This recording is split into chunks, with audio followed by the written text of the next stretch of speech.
दोस्तों, स्वागत है आपका टुडे न्यूज 9 में। आपके साथ मैं हूं मोनिस मलिक। आज हम बात करेंगे उस सच्चाई की जिसने उधम सिंह नगर के किच्छा की मंडी में सैकड़ों किसानों के सपनों को मिट्टी में मिला दिया। धान खरीद का पोर्टल 1 अक्टूबर से खुलना था, लेकिन जमीनी सच्चाई ये है कि पोर्टल आज जाकर खुला है, यानी पूरे 7 दिन के बाद। जब तक किसान अपनी फसल लेकर मंडी में बैठे रहे, बिना तोल के, बिना खरीद के और बिना उम्मीद के। इसी बीच शुरू हो जाती है मूसलाधार बारिश, और बारिश ने वो कर दिया जिसकी किसी ने कल्पना तक नहीं की थी। किच्छा मंडी का हर कोना पानी में डूब गया और किसानों की महीने की मेहनत कुछ ही मिनटों में बहती हुई नजर आई। अगर आंकड़ों की बात करें तो मंडी में पड़े तकरीबन 640 कुंटल सरकारी धान और लगभग 5000 क्विंटल किसानों की फसल पूरी तरह से बारिश में भीग गई। यानी कि कुल मिलाकर 5600 कुंटल धान बारिश और लापरवाही दोनों की भेंट चढ़ गया। कुछ किसानों ने तिरपाल डालकर अपनी फसल को बचाने की कोशिश की, लेकिन जब तेज हवाएं चली और पानी लगातार बरसता रहा तो वो तिरपाल भी उड़ गया और किसानों की उम्मीदें भी उड़ती हुई नजर आईं। किसानों का कहना है कि हम दशहरे से 2 दिन पहले से ही मंडी में अपनी उपज को लेकर बैठे हुए थे। अफसर कहते रहे कल तोल होगी, लेकिन वो कल कभी नहीं आया। अब हमारा धान बह गया है, कौन देगा इसका जवाब? और कहानी यहीं पर खत्म नहीं होती है। मंडी परिसर की नालियां बंद पड़ी थीं, जहां से पानी की निकासी होनी थी वहां से पानी भरने लगा। नतीजा, मंडी झील बन गई। धान के ढेरों की जगह पानी की लहरें दिखने लगी और किसानों के चेहरे पर आंसू दिखने लगे। जब ये मंजर सामने आया तो एडीएम पंकज उपाध्याय ने मौके पर पहुंचकर निरीक्षण किया। निरीक्षण में सामने आई लापरवाही। उन्होंने सख्त कार्रवाई के आदेश दिए। एक केंद्र प्रभारी को हटाया गया, अन्य प्रभारियों का वेतन रोका गया और लोडिंग अनलोडिंग ठेकेदार पर 50% जुर्माना लगाने के निर्देश दिए गए। लेकिन सवाल यह है, क्या इन कार्रवाइयों से किसान का नुकसान पूरा होगा? क्या किसी अधिकारी के वेतन कटौती से वो धान वापस आएगा जो बारिश में बह गया था, या फिर ये भी एक औपचारिक कार्रवाई बनकर रह जाएगा? किसानों का कहना है कि अगर सरकार ने पोर्टल 1 अक्टूबर को ही खोल दिया होता तो वो अपनी फसल बेच चुके होते और नुकसान से बच सकते थे। लेकिन सरकार की देरी से और मंडी की बंद पड़ी नालियों और बारिश की मार, इन तीनों ने मिलकर किसानों की साल भर की मेहनत पर ताला लगा दिया। आज की हमारी चर्चा का मेन टॉपिक यही है कि क्या ये प्राकृतिक आपदा थी या प्रशासनिक लापरवाही? क्या सिस्टम की देरी ने किसानों को तबाह कर दिया? और क्या सरकार अब मुआवजे की बात करेगी या सिर्फ बयानबाजी करेगी? इस मामले पे चर्चा करने के लिए आज किच्छा शहर के 3 गणमान्य नेतागण हमारे साथ मौजूद हैं। इनका परिचय कराते हुए चलते हैं। हमारे साथ मौजूद हैं एनयू खान साहब, किसी परिचय के मोहताज नहीं है, किच्छा के जाने माने नेता हैं। वहीं गुलशन सिंधी जी हैं और व्यापारी नेता हैं, और साथ साथ किच्छा का एक बुद्धिजीवी वर्ग में इनकी गिनती होती है। वहीं हमारे साथ इस मामले के एक गहरे जानकार मौजूद हैं, जीवन जोशी जी मौजूद हैं हमारे साथ, जो कि इस मामले की गहरी समझ रखते हैं और साथ साथ एक उभरता हुआ चेहरा भी हैं। आप तीनों का इस कार्यक्रम में स्वागत है। तो सबसे पहले गुलशन सिंधी जी से मैं ये पूछता हुआ चलूंगा कि आज किच्छा के विधायक तिलकराज बेहड़ जी ने एक धरना प्रदर्शन किया था मंडी में इसी मामले को लेकर। हम इन्हीं के जरिए जानना चाहेंगे कि आखिर मामला क्या था और किच्छा के विधायक तिलकराज बेहड़ क्यों धरने पर बैठे। तो मैं पहले गुलशन सिंधी जी से पूछना चाहूंगा कि आखिर क्या मामला था, एक बार हमारे दर्शकों को जरा अपनी लैंग्वेज में सरल शब्दों में बता दीजिए जी। सबसे पहले तो मैं टुडे 9 का मैं बहुत बहुत आभारी हूँ। उन्होंने आपने मुझे जानकारी के लिए बुलाया और पूछा। कम से कम किसानों के हित में आप लोगों ने बात रखी और मैं आपके दर्शकों को बहुत बहुत धन्यवाद करता हूँ। मैं समझता हूँ कि जिस तरीके से आपने हम लोगों को बुला करके, और कल माननीय विधायक जी के साथ हम क्षेत्र में थे, सुबह 7:30 बजे विधायक जी के साथ क्षेत्र में निकल जाते हैं। तो जैसे ही हम लोग वहाँ क्षेत्र में पहुँचे थे, 9 साढ़े 9 बजे से किसानों के फ़ोन, बारिश होने लगी और क्षेत्र में किसानों के फ़ोन आने लगे विधायक जी के पास कि यहाँ धान बहा जा रहा है और कोई यहाँ पे सूद लेने वाला नहीं है। तो कार्यक्रम रद्द करते हुए माननीय विधायक जी तत्काल तुरंत हम लोग सब मंडी पहुँचे।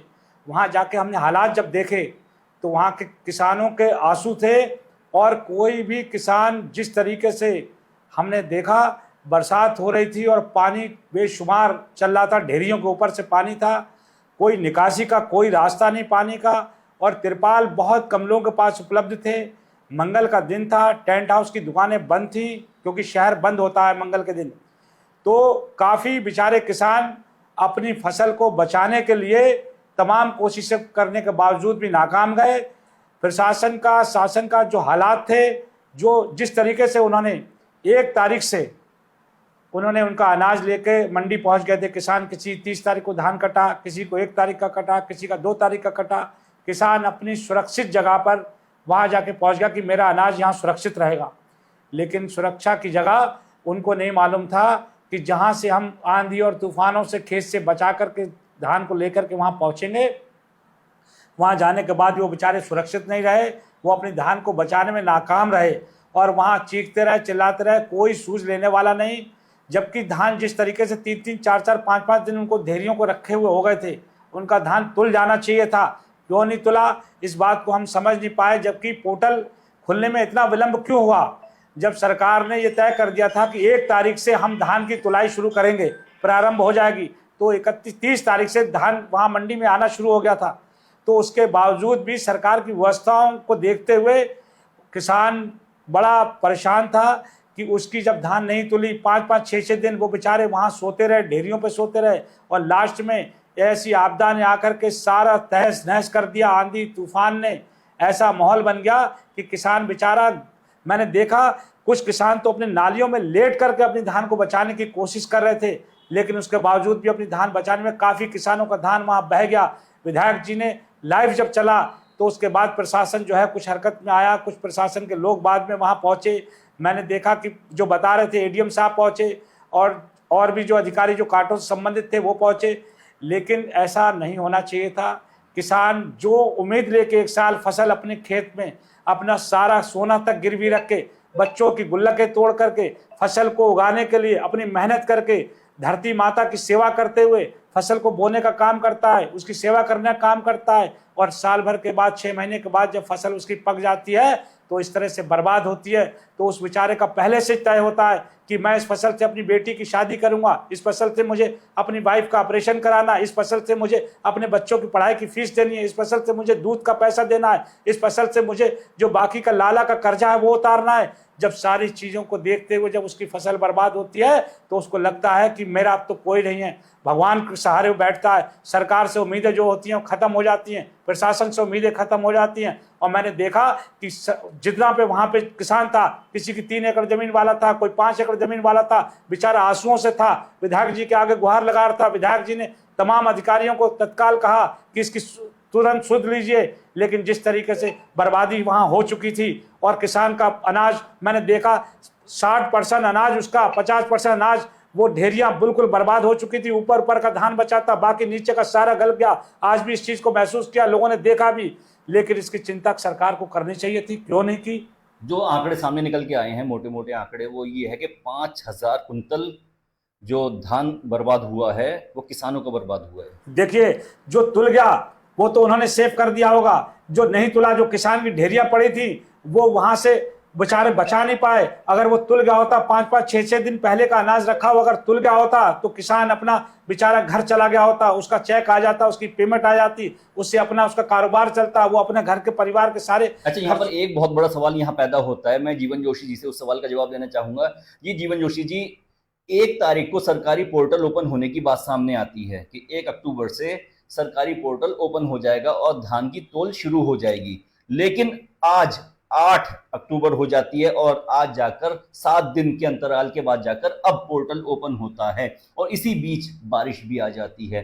तो ये एक बहुत लंबा टाइम पीरियड नहीं होता है? आखिर इसके पीछे क्या लॉजिक हो सकता है कि 1 तारीख को खुलना था पोर्टल और 7 दिन के बाद जाकर खुलता है? देखिए, इसमें तो जो चीज़ें देखी जा रही हैं उसके हिसाब से हम आकलन करें तो ये लगता है कहीं ना कहीं प्रशासन की नाकामी रही है, उन्होंने उस पर लापरवाही रही है। देखिए, आजकल का समय आधुनिक युग है, पता चल जाता है कि किस समय मौसम खराब हो रहा है, बारिश का क्या है, हमें गूगल मोबाइल से जानकारी लग जाती है। तो सरकार के पास तो बहुत बड़े संसाधन हैं, उन्हें जानकारी होगी। 1 तारीख का 8 तारीख का मतलब समझते हैं, अगर पर डे के अगर 500 क्विंटल भी एक कांटे से तुलता तो काफ़ी सारा ये लोड खत्म हो चुका होता। किसान के संग तो डबल मार पड़ी ना, एक तो प्रकृति ने मारा, उसके बाद प्रकृति को तो कोई कुछ नहीं कर सकता, लेकिन दूसरी जो सबसे बड़ी मार पड़ी प्रशासन की घोर लापरवाही से। जब आपको पता है कि मौसम खराब है, चीजें हो सकती हैं, और 1 तारीख को पोर्टल, चलिए कोई टेक्निकल कारण हो सकता है कि 1 की जगह 2 हो जाता, जानबूझ के लापरवाही, जानबूझ के। और मैं तो कहता हूँ इसकी एक जांच होनी चाहिए कि ये आखिर क्या कारण रहा कि आपने इसमें मैं आज जो बात चल रहा था वहाँ मंडी में, मैं एक जिक्र चल रहा था कि ये पूरा जो खेल है वहाँ पे ना, कॉन्सेप्ट जो है, कॉन्सेप्ट ये है कि किसान को परेशान करिए आप जाएंगे राइस मिल में आज के टाइम जो किसान के गेहूं धान का रेट है वो 1500 रुपये से लेकर 1700 रुपये है। सरकारी कांटे पे चल रहा है 2268 या 2368 रुपये। अब ये देखिए इतना बड़ा गैप है ना। अब ये कुछ दिन पोर्टल चलाने के नाम पर कुछ जो जितना इन्होंने थोड़ा बहुत लेना है वो ले लिया जाएगा, और जैसे ही ये पोर्टल बंद हो जाएगा और ये तब तक 1500-1700 में चालू कर लेंगे। जैसे ही वो धान राइस मिल की मिल के अंदर जमा हो जाएगा, उसका मालिक राइस मिलर बन जाएगा, यही 1500 वाला धान 3000 रुपये हो जाएगा। आप 1 महीने बाद देखिएगा कि धान का रेट 3000 रुपये है। तो ये पूरा एक लूट तंत्र है, एक पूरा खेल है कि परेशान भाई क्या करेगा आदमी के खेत में। अब खेत से फसल ले आया है, वो मंडी में उसे डाल दिया, अब यहाँ कांटा चालू नहीं हो रहा है, आदमी परेशान हो, क्या करेगा, बेचेगा मंडी में। 1500 मिले 1500, 1700 मिले 1700, क्योंकि भाई वरना मेरा तो भाई छोटे छोटे किसान है, इतने बड़े बड़े स्टेटस तो उनके पास है नहीं कि अपने पास जाके उसे रोक ले, उन्हें मंडी में लाके भटकना पड़ेगा। अब 4-5 दिन किसान परेशान होगा, साथ यही खेल होगा। मेरे को जो लगता है कि जब परेशान होगा तो जो सस्ते रहे बेचेगा, राइस मिलर को फायदा होगा। मेन जो खेल मेरी समझ में तो यही आया कि वरना क्या होता है, जब तक किसान के पास चीज होती है 1500 रुपये होती है, जैसे ही वो राइस मिल में चले जाएगी या किसी स्टॉकिस्ट के पास चले जाएगी एकदम उसके रेट 3000 हो जाएंगे। चाहे आप धान ले लो चाहे गेहूं ले लो, सबका यही फंडा होता है। सरकारी उस पर क्या होता है, किसान को अच्छा मिलता है इसलिए बेचारा कहता सुखाता है, वहां रुकता है, उसकी चौकीदारी करता है। मतलब एक संघर्ष देखिए किसान का, पहले वो खेत को तैयार करेगा, उसमें बीज लगाएगा, फिर उसके लिए 4-6 महीने उसका इंतजार करेगा, फिर उसको अपनी चीज को बेचने के लिए वो भी अपना रेट तय नहीं करता अपनी चीज का, सरकार ने तय कर दिया इतना कि इतने रुपए। बाकी हम भी कोई चीज बनाते हैं, अगर कोई भी जो कोई काम करता है, एक चाय वाला भी चाय बनाता है तो वो कॉस्ट तय करता है कि मेरी चाय 10 रुपए की है। किसान का कोई रेट तय नहीं है, किसान का रेट ये पूंजीपति और सरकार के लोग मिलजुल के तय करते हैं कि इसकी ये तो देख लो उसकी लागत कितनी है, 1500 रुपए या 1200 रुपए उसको लागत के बाद, खर्चों के बाद उसके हाथ में भी कुछ आ रहा है। कई किसान तो ऐसे होंगे कि जब फसल पूरी करने के बाद और घाटे में चले जाते हैं। आप देखो किसानों की खतौनियों में लोन चढ़े हुए मिलेंगे आपको, रीजन यही है, अब खेत खाली हो गया है, मौसम खराब है, जरूरत है, लाला बनियों के कर्जे हैं, बैंकों के कर्जे हैं, उनको निपटाना है, तगादे वाले घूम रहे हैं, बच्चों की पढ़ाई के खर्चे हैं, उन चीजों को देखते हुए मजबूरी में 1500 रुपये बेचता है, 15 फिर देखिए 1 महीने बाद यही चीज 3000 रुपये हो जाती है। तो ये सारा खेल क्या है कि किसान परेशान हो और माल फिर जब ये परेशान होकर सस्ते रेट में बेच दे, उसके बाद हमारे पास जब हमारे स्टॉक में आ जाएगा हम इसे महंगा करके बेच लेंगे। जब एक किसान फसल बोता है तो वो फसल नहीं होती, वो उसके अरमान होते हैं। पानी की जगह अपना पसीना सींचता है और मेहनत इतनी कड़ी करता है कि वो रात दिन और धूप गर्मी सर्दी कुछ नहीं देखता। लेकिन जब यही फसल बर्बाद होती है, जैसे कि किच्छा में 5000 कुंटल का जो आंकड़ा सामने आ रहा है, तो एनयू खान जी ऐसा नहीं लगता कि ये एक बहुत बड़ा आंकड़ा है? 5000 कुंटल सिर्फ बारिश की वजह से बर्बाद हो जाता है, क्यों? क्योंकि उसमें लापरवाही होती है। सबसे पहले तो मैं आपका शुक्रिया अदा करूंगा और आपके चैनल के सभी दर्शकों को नमस्कार और आदाब कहना चाहूँगा कि आपने जो हमारे देश का अन्नदाता है, जो सबको अन्न उगाकर सबका पेट भरने का काम करता है, उसके दुख दर्द को आज आपने अपने चैनल के माध्यम से उठाने का जो प्रयास किया है, इसके लिए मैं आपको भी बधाई देना चाहूँगा। देखिए, हमारे प्रदेश में मात्र 2 ज़िले ऐसे हैं, हरिद्वार और उधम सिंह नगर, जो कि कृषि प्रधान ज़िले हैं, और एक प्रदेश सरकार अगर 2 ज़िलों में धान और गेहूं किसान की फसलों को खरीदने की व्यवस्था समय पर नहीं कर सकती, तो मैं समझता हूं वो सरकार फेल है, वो प्रशासन शासन फेल है, जो अन्नदाता के अन्न को खरीदने के लिए व्यवस्था नहीं कर सकती। सरकार ने ही धान का मूल्य तय किया कि 2368 रुपये प्रति क्विंटल में हमने खरीदारी करनी है। वहीं बिचौलिए जो राइस मिलर हैं वो 1500 से 1600 रुपये के बीच में धान की फसल खरीदने का काम करते हैं। सरकार की ढिलाई और शासन प्रशासन की लापरवाही के चलते या उनकी डील के चलते उन राइस मिलों को भरपूर मौका मिलता है ऐसी स्थिति में कि वह किसान को, अन्नदाता को लूटने का काम करें। मैं कहना चाहता हूं, जिस धान का मूल्य किसान ने नहीं सरकार ने 2368 रुपये तय किया, उस किसान का धान, उस अन्नदाता का धान 1500-1600 रुपये के रेट में क्यों लूट मचाकर उसके धान को लूटने का काम किया जा रहा है, उसके खून पसीने की कमाई को लूटने का काम किया जा रहा है। मैं कहना चाहता हूं, जो हमारा अन्नदाता है उसका दर्द, मेरे ख्याल में उसकी मेहनत, उसकी लगन, उसकी धूप, उसकी बरसात, हर मौसम में जो खेतों के अंदर वो अपना खून पसीना बहाता है, ना वो दिन देखता, ना वो रात देखता, ना गर्मी देखता, ना सर्दी देखता, ना बारिश देखता, ना सांप कीड़ा देखता, और वो उसके अंदर जाके घुस जाता है और हम सबका पेट भरने का काम करता है। उस अन्नदाता के साथ इतना बड़ा अन्याय सरकार क्यों करती है, शासन प्रशासन क्यों करता है? मंडी समिति जिसके अंदर धान के क्रय केंद्र लगाए गए, उस मंडी समिति के अंदर अच्छा खासा बजट होता है, क्यों वो मंडी समिति अपनी स्वयं की व्यवस्था को ठीक नहीं रख पाती? क्यों नालियों को दुरुस्त नहीं रख पाती? क्यों पानी की निकासी दुरुस्त नहीं कर पाती? क्यों अपनी मंडी के ही अंदर की सड़कों को दुरुस्त नहीं कर पाती, जिसके अंदर हमारा अन्नदाता आता है अपने अन्न को लेकर? उस मंडी की व्यवस्थाएं दुरुस्त क्यों नहीं होती हैं? इस लापरवाही का दोषी कौन है? इस तरफ भी हमारी सरकार को ध्यान देना पड़ेगा। मैं कहना चाहता हूं, जब 1 अक्टूबर से धान क्रय केंद्र खोलकर उनकी खरीदारी का ऐलान सरकार के द्वारा किया गया, तो क्यों 1 सप्ताह तक उसकी सुध नहीं ली गई? क्यों पोर्टल नहीं खुला? क्यों उनके धान की तुलाई नहीं हुई? इसका जिम्मेदार आखिर कौन है?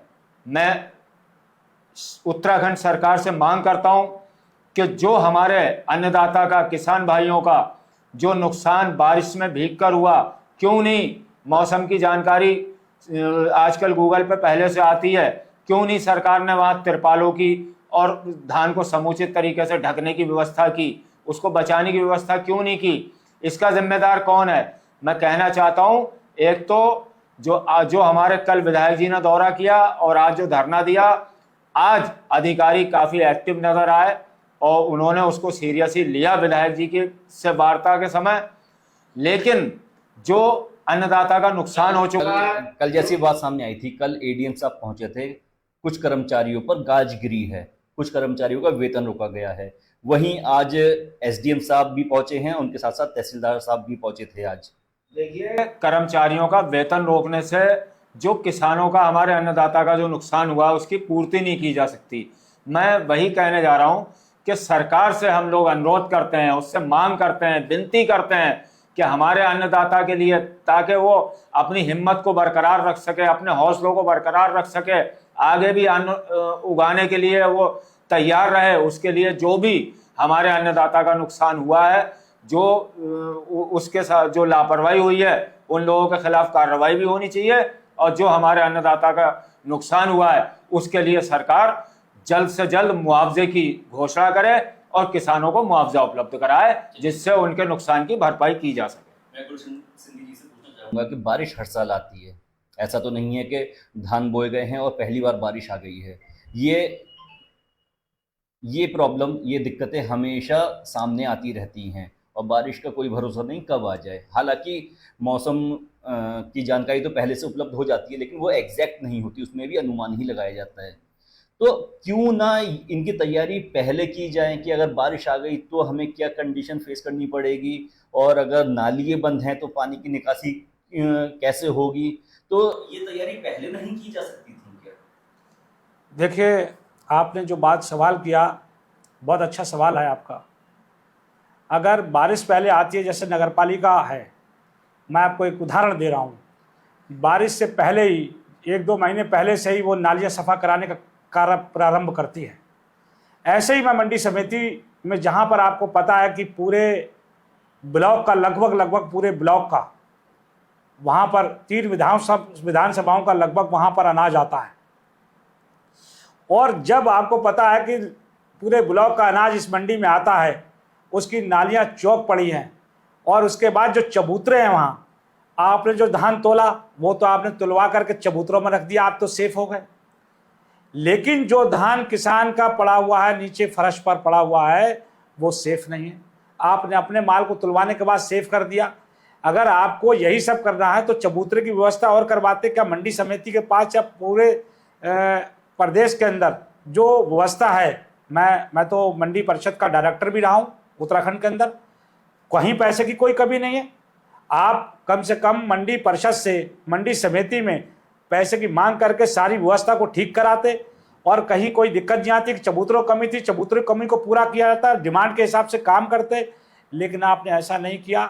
1 तारीख से पड़ा हुआ धान 8 दिन के अंदर, 1-2 दिन पहले आपने नाम खातिर तोल कर दी, बस खाली किसानों को संतुष्ट कर लिए। 7-7 दिन 8-8 दिन किसान वहाँ पड़ा रहा। उसके बाद मौसम विभाग की जानकारी आपको होने के बावजूद आपने अपने सचिव को निर्देशित नहीं किया। जो आरएस का कांटा लगता है या सहकारिता के लगते हैं या उपभोक्ता के लगते हैं, जिस चीज़ के भी कांटे लगते हैं, आपने कम से कम उनको निर्देशित करना चाहिए था कि आपकी जहां पर भी जो माल आ रहा है उसकी जिम्मेदारी आपकी होगी, आप तिरपाल की व्यवस्था करिएगा और किसान के माल के साथ कहीं भी खिलवाड़ नहीं होना चाहिए, उसका माल सेफ रहना चाहिए। लेकिन ऐसा कतई नहीं हुआ। आप लोगों ने लापरवाही के साथ कोई किसी प्रकार का कोई सूझ नहीं ली किसी की। मौसम खराब होते होते भी 1 दिन पहले से मौसम खराब था और सुबह से शाम तक मौसम खराब होने का अंदेशा था। आप चाहते तो किसान का माल तुल सकता था, लेकिन आपने पोर्टल नहीं खुलवा पाए। आखिर ऐसा क्या वजह रही? ऐसा क्यों हुआ? क्या मंशा थी सरकार की, क्या मंशा थी प्रशासन की? जो किसका फायदा करना चाहते थे वो?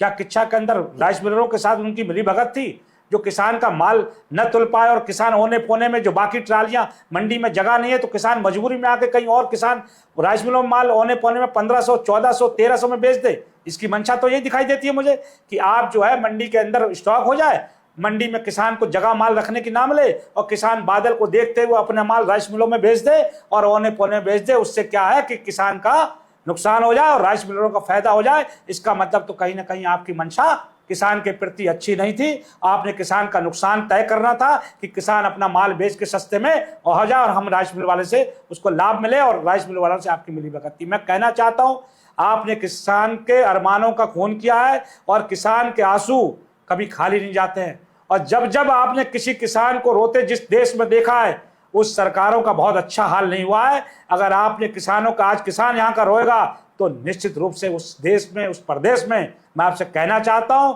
आपने अगर किसानों का मुआवजा सही टाइम पे नहीं दिया, क्योंकि किसान का 40%, 50% माल का नुकसान हुआ है, आप उसका सर्वे करवाइए, एसडीएम के उससे करवाइए और वहां जितना किसान का माल गला है, सड़ा है, उसका सर्वे करवाते हुए उसका पैसा उसको मुआवजे के रूप में दीजिए ताकि उसकी भरपाई हो पाए, उसकी बेटी की शादी हो पाए, उसके बच्चे का इलाज हो पाए, उसके परिवार के अंदर बच्चे की पढ़ाई की फीस जमा हो पाए। और नहीं तो कभी भी कोई बख्शेगा नहीं। उसकी दुआओं से, बद्दुआओं से बहुत लोगों का विनाश हो गया है। किसान बहुत बड़ी चीज है, किसान देश का अन्नदाता है और कृषि प्रधान देश होने के बाद भी अगर आप किसानों की सूझ नहीं लेंगे, देखिए किसान अपने आप में एक बहुत बड़ी शख्सियत है।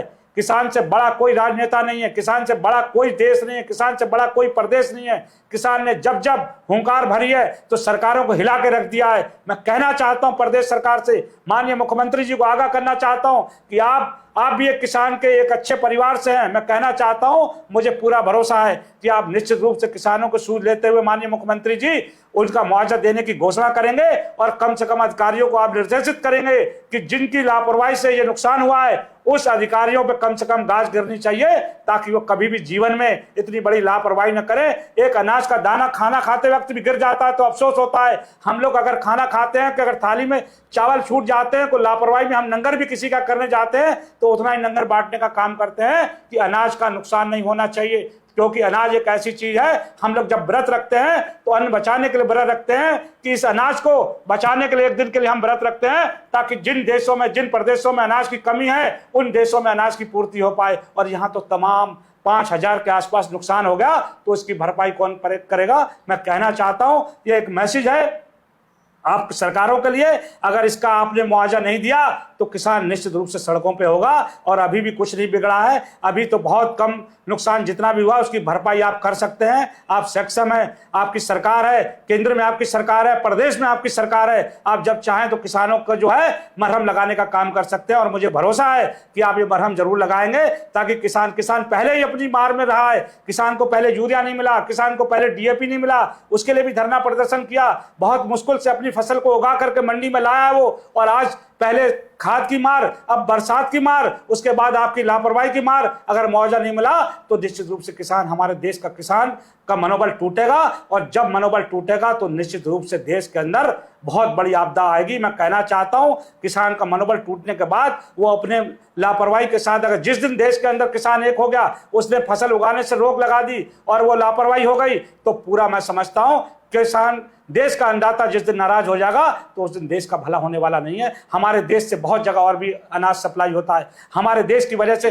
कृषि प्रधान देश होने की वजह से बहुत सारे देशों में हमारे यहाँ से अनाज जाता है, बहुत सारे देशों में यहाँ से अनाज का जा करके उस गरीबों का पेट भरा जाता है। तो मैं आपसे निवेदन करना चाहता हूं माननीय मुख्यमंत्री जी, इस चैनल के माध्यम से करना चाहता हूं कि आप जितने भी किसानों का, ये नहीं पूरे प्रदेश के अंदर जहां जहां जिस जिले में नुकसान हुआ है वहां पे सर्वे करवा करके उनका मुआवजा देने का काम करेंगे। ऐसी प्रार्थना हम आपको करते हैं कि, और मुझे विश्वास है कि इस पे आप जो है गौर करते हुए किसानों के मनोबल को पूरा तोड़ने की जगह उनका भरने का काम करेंगे, ऐसा मुझे भरोसा है। हमारा देश कृषि प्रधान देश है, जैसा कि अभी आपने कहा।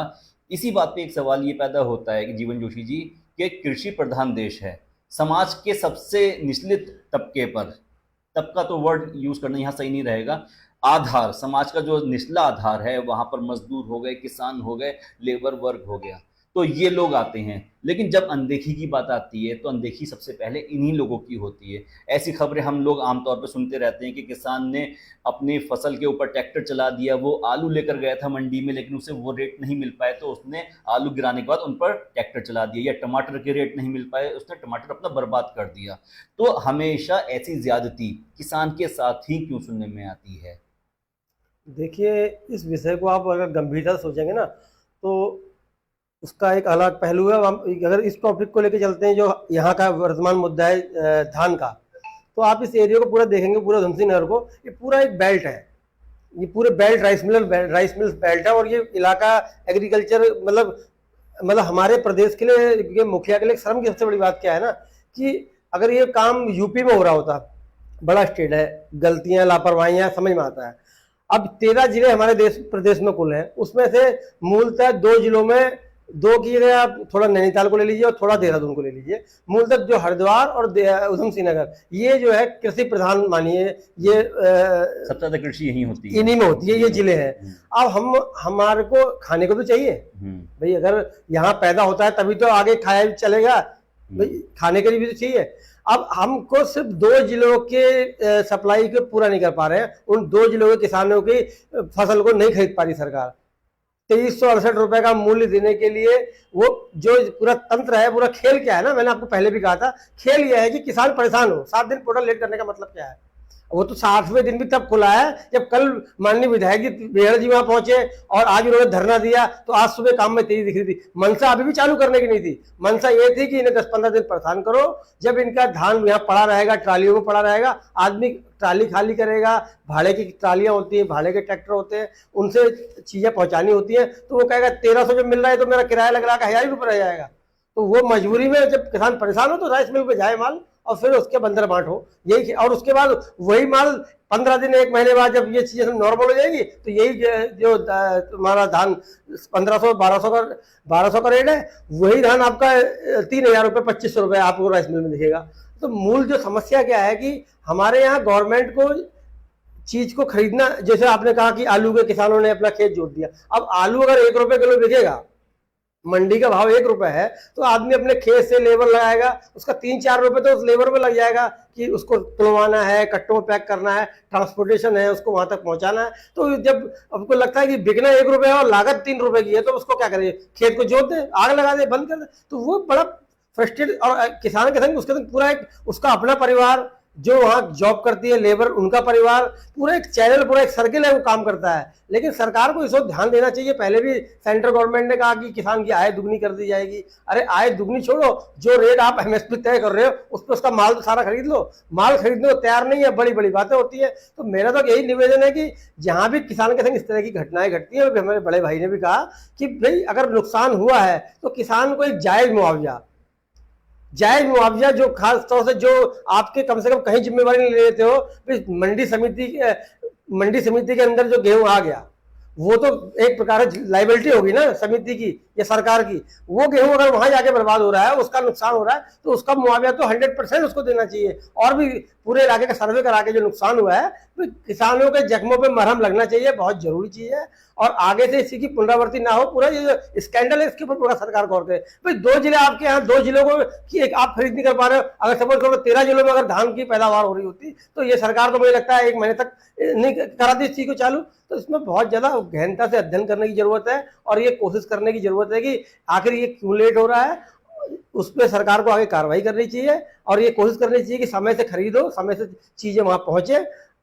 यही मेन चीज मेरे समझ में बल्कि आई। जो उत्तराखंड में जो किसान हैं वो छोटे लेवल के किसान हैं, जी 2-2 एकड़ 5-5 एकड़ वाले किसान हैं ज्यादातर। नहीं, यहाँ तो अभी जो हमारे जो इस जिले में है, यहाँ तो फिर भी ये बेल्ट है, बड़े किसान हैं, यहाँ पर बड़े फार्मर्स हैं। लेकिन आने वाले टाइम में धीरे धीरे कमी होती जा रही है। फैमिलियां बड़ी हो गई हैं, किसी के पास 12 एकड़ जमीन है तो 4 भाई हो गए तो 3-3 एकड़ आ गई। अब धीरे धीरे चीजें कम होती है। यहाँ उसके मुकाबले आप पहाड़ साइड जाएंगे या ऊपर को थोड़ा बढ़ेंगे तो और कम है। लेकिन वजह यही है ना कि आदमी का मनोबल टूट जाता है। आदमी मेहनत कर रहा है, आप देख रहे कभी एक बार भी टीम को लेकर सर्वे करा के घूमना, मतलब एक आपको लगेगा बहुत तगड़ा फार्मर है, बड़ी सी कोठी है, उसका धान ऐसे खड़े होकर पीछे खड़ा होता है जैसे मतलब वो धान नहीं देने आ रहा है। उसका तो साथ होना चाहिए कि भाई अगर ये आज स्टॉक हो जाएगा तो पूरा देश पूरे साल भर उसको खाएगा, उससे सबका पेट पलेगा। टाटा हो या अंबानी हो, कोई हो, खाएगा आटा ही। रोटी से ही पेट भरता है। आप कुछ भी कर लीजिए, रोटी तो सबको चाहिए, चाहे वो 1000 रुपये महीना कमा रहा हो, चाहे 1 करोड़ रुपए रोज कमा रहा हो, चाहिए सबको आटा ही। तो आटा रोटी के लिए तो सारी जरूरत तो इसी की है ना। तो ये सोचना चाहिए कि कम से कम जो किसान कर रहा है उसको उतना उसकी चीज को टाइम से, मतलब इतना मिसमैनेजमेंट है। आपको जानकारी मिल रही है कि पोर्टल चालू कर लें, बारिश हो रही है कर लें, वो तो भी मैं आपको लिख के दे रहा हूँ। ये पोर्टल अभी 3-4 दिन और नहीं चलता अगर विधायक जी इस मुद्दे को नहीं उठाते। अब किसान बेचारा कभी डीएपी के लिए लड़ता है, कभी यूरिया के लिए लड़ता है, फिर वो गन्ने की पेमेंट के लिए लड़ता है। तो ये चीजें हैं बहुत ज्यादा इस पर, क्योंकि हमारे प्रदेश में हो सकता है, मैं और स्टेटों की बात तो नहीं कर रहा हूँ, क्योंकि उत्तराखंड एक छोटा स्टेट है और खेती वाले जो जिले हैं वो 2-3 ही जिले हैं जहाँ पे खेती होती है। अगर सरकार की जेब से भी कुछ जाता है तो कम से कम उन किसानों को, हमको नीड भी तो है हमारे स्टेट में, तो इसी पर एक बड़ा सवाल ये पैदा होता है कि किसान कहता है कि मेहनत हमारी है, नुकसान भी हमारा है, लेकिन जिम्मेदारी किसी की नहीं है। आखिर कौन है इसका जिम्मेदार? एनयू खान जी, मेहनत किसान की, नुकसान किसान का, लेकिन जिम्मेदारी किसी की नहीं। देखिए, मैंने आज जब धरने के बाद, अधिकारियों से बात होने के बाद, जब माननीय विधायक जी जो किसान का मंडी में जो धान फैला था उसका उन्होंने निरीक्षण किया, तो हम लोग साथ थे। तो उस धान को जब हाथ मार के हटा के देखा गया तो उसमें से दुर्गंध आ रही थी। बहुत ही दुखद स्थिति थी, बहुत ही अफसोसनाक स्थिति थी प्रशासन शासन की लापरवाही से।